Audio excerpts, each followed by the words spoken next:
This is how to put the radio code into your Vivaro radio CD unit. It's fairly straightforward.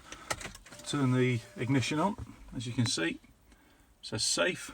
So basically press the AS button and then press the on button,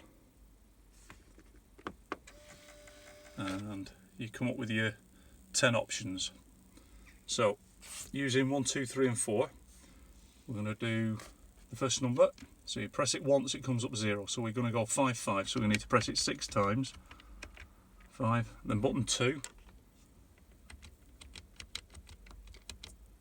you get the idea. Button 3, and then button 4. There we go. Then press the AS button again. Sorry, press and hold the AS button.